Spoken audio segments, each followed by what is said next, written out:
Let's start out with the elephant in the room, which is the title of this video.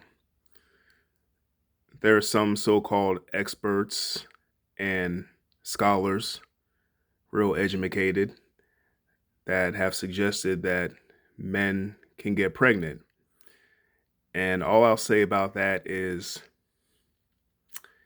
it's really no wonder that faith in the modern education system, especially the so-called higher education system, has declined so much in recent years. I'm just going to leave it at that.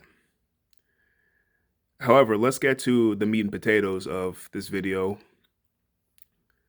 The fact that men do create life. You heard me. Men create life. We're just not taught to view it that way. You see, we're taught through pretty much all our lives that women create life. And yes, they do play a vital role. Both sides play a vital role. But we have to view it differently. We have to view it the true way. You see, men actually provide the seed. They provide the blueprint. This is just fact. But women bring the life to term. We can agree on that. Both are important. But when one side gets selfish or short-sighted, that's when chaos ensues. And that's why we have so much decline right now. The battle of the sexes that has been going on since, I don't know, about Genesis chapter 3, and it's gone on all through human history. Let's talk about the male side first, the power side. There's a lot of power in, just to keep this appropriate, the seed.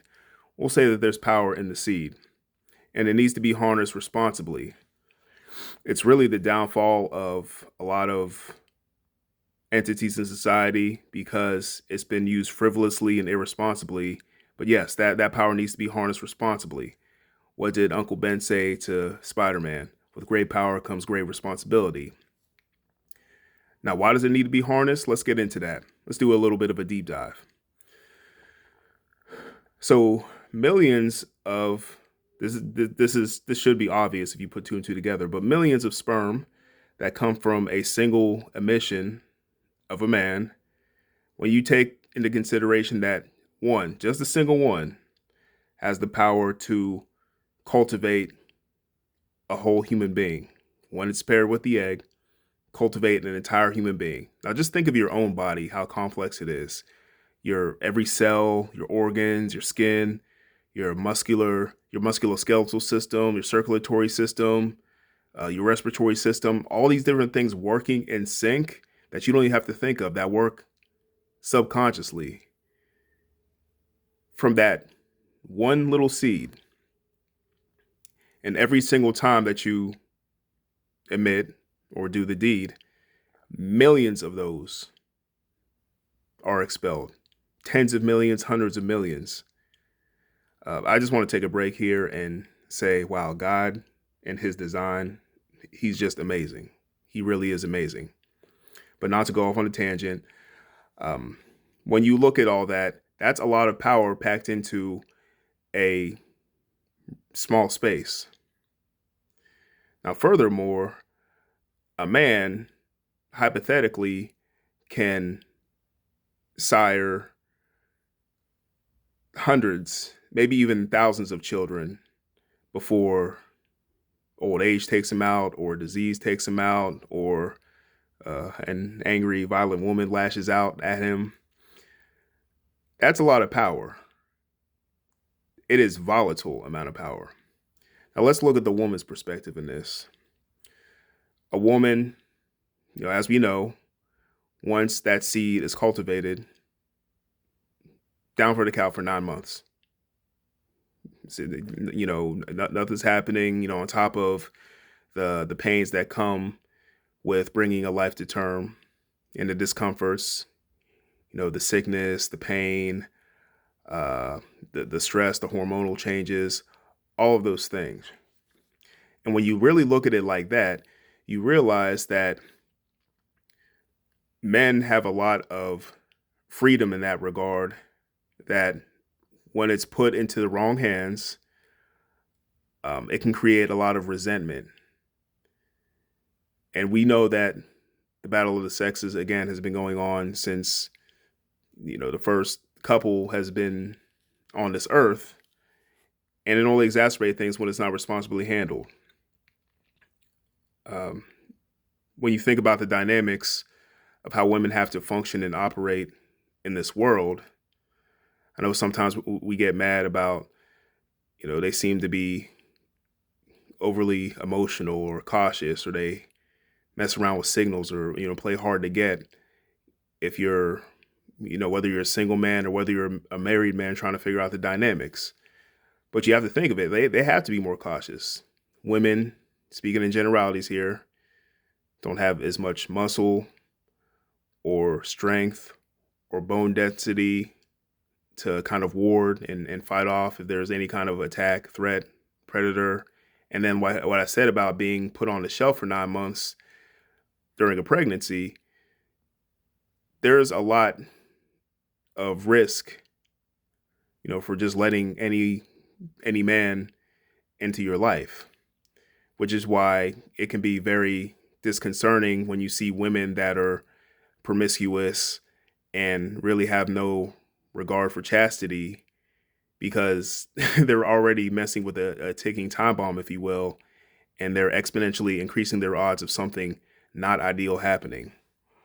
But again, I'm going off on a little bit of a tangent. My point is that men ultimately hold a cultivating power, and irresponsible, frivolous use of it has been a catalyst, I would argue, for a lot of disturbing trends in our society, a lot of societal conflicts.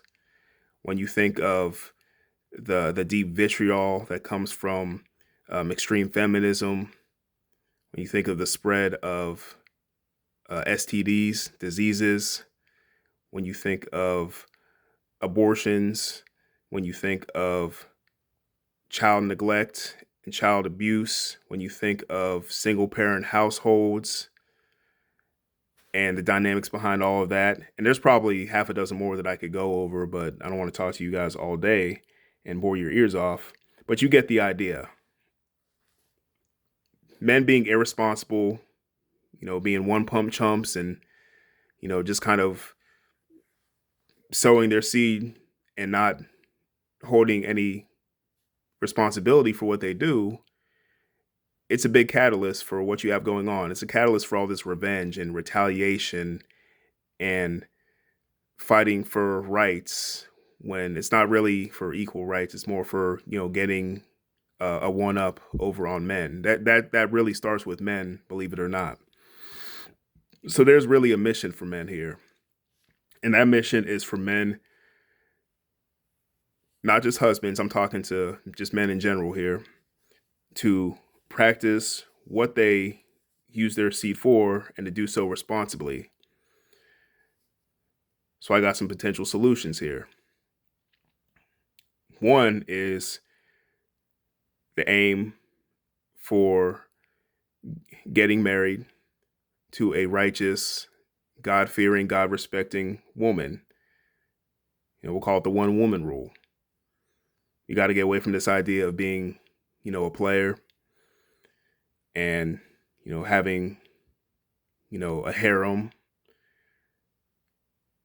It's funny. We would want a woman to be decent and to have some sense of purity, or else we will lose respect.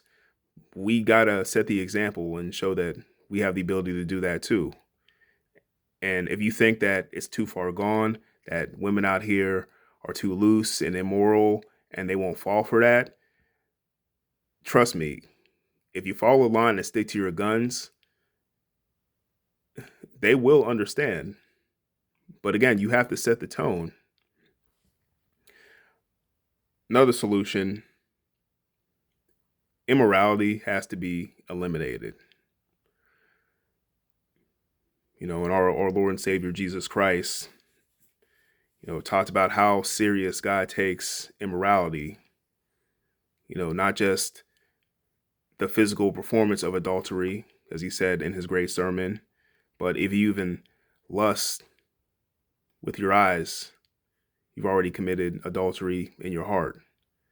So apparently it's a big deal to the big guy.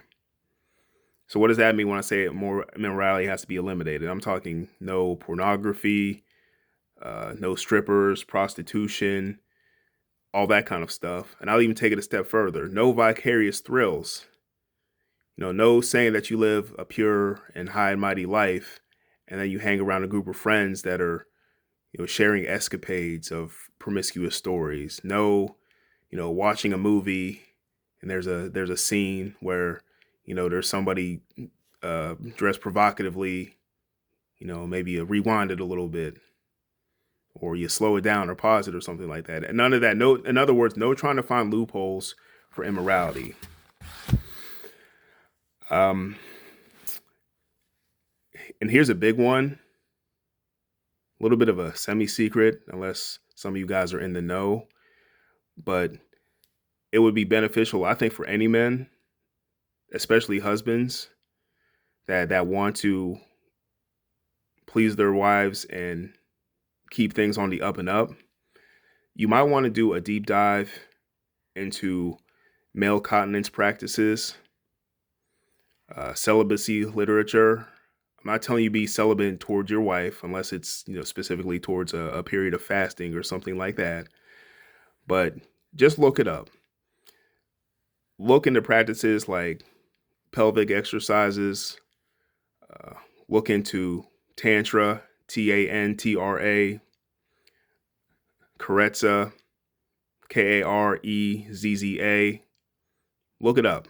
Just look it up. There's good books on the topic. I'm not going to get super deep into it, but look in ways to preserve your continence and create more of a thrill within your marriage. There's a lot out there. I'm not the number one expert on it, but trust me, the literature's out there. Ultimately, you have to be willing to trade in a few seconds of what seems like peak pleasure for months, years, even a lifetime of self-respect. In other words, quit being a dog, have a little bit of self-respect, stop, as the kids say, being a simp out here.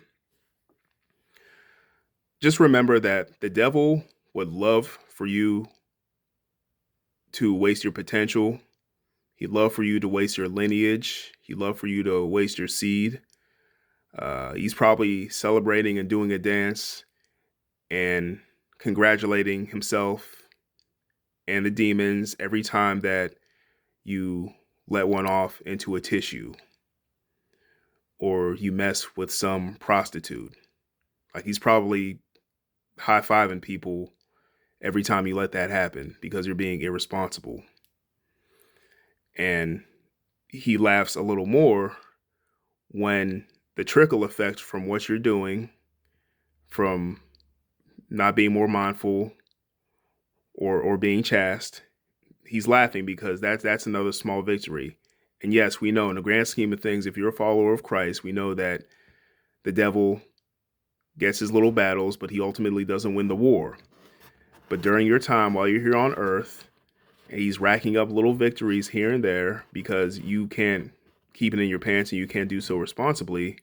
That's something you have to think of. Final thought, before you cave into immorality, I want you to stop what you're doing if you're going down that route. And before you do something that ruins your marriage, that ruins your relationships, that messes up how your kids view you, before you maybe ruin your career, and especially before you ruin your relationship with God, before you go towards immorality, imagine the faces of everyone that you're disappointing. Your wife, your kids, the friends, family that depend on you, the ancestors that went through wars and famine and plagues and all kinds of disasters to get you to you down into the lineage in order for you to waste it on some harlot. So just think about that before you do something very, very irrational, because we need to stop this trend of just wasting the power that God's given us that we can harness. We need to stop being wasteful. And just imagine what the face of God will look like when he's able to say, "Well done, good and faithful servant," because you weren't out here being a hoe. All right. Appreciate you guys. Peace.